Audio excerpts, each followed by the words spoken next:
અસામાજિક તત્વોને ડામવા માટે વડોદરા શહેર પોલીસ દ્વારા અખાત પ્રયત્ન થઈ રહ્યા છે ત્યારે વડોદરાનો સ્લમ વિસ્તાર એવા એકતાનગર ખાતે આજરોજ વડોદરા શહેર પોલીસ જૂન 3 તથા 4 દ્વારા કોમ્બિંગ કામગીરી હાથ ધરવામાં આવી હતી, જેમાં વડોદરા શહેર police DCP zone 3 Abhaysinh Gupta અને ડીસીપી ઝોન 4 પન્ના મોમાયાના અધ્યક્ષસ્થાને આ કોમ્બિંગ કામગીરી હાથ ધરવામાં આવી હતી, જેમાં ગુનાહિત ઇતિહાસ લોકોને ત્યાં કોમ્બિંગ કરાવવામાં આવ્યું હતું તેમજ શંકાસ્પદ જણાતા ઈસમોને રાઉન્ડ ઓફ કરી અટકાયત કરી કામગીરી હાથ ધરવામાં આવી હતી, જેમાં પ્રોહિબિશનના ગુનાઓમાં સંડોવાયેલા લોકોની ગાડીઓ પણ વડોદરા શહેર પોલીસ ડીસીપી ઝોન 3 અને 4 દ્વારા ડિટેન કરવામાં આવી હતી। અવારનવાર શહેરોમાં લુખ્ખા તત્વોનો ત્રાસ વધતા રહેવાના સાથે તેઓ ઉપર અટકાયતી પગલાં લઈ અનિચ્છનીય બનાવ અટકાવવા માટે વડોદરા શહેર પોલીસ દ્વારા પ્રજાના સલામતીના ભાગરૂપે આજરોજ એકતાનગર ખાતે કોમ્બિંગ કાર્યક્રમનું આયોજન કરવામાં આવ્યું હતું। એકતાનગરમાં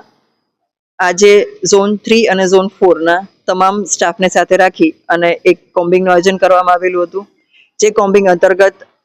2 કે વધુ ગુનામાં જે લોકો સક્રિય હોય એને ચેક કરવામાં આવેલા છે, MCR અને HS ને પણ ચેક કરવામાં આવેલા છે। સાથોસાથ કોઈ ગુનાહિત વસ્તુ મળી આવે તો કેસ કરવા માટેની પણ સૂચના આપવામાં આવેલી હતી, જે અંતર્ગત અત્યારે બધી જ કામગીરી ચાલુ છે અને ટીમો એમાં સક્રિય છે।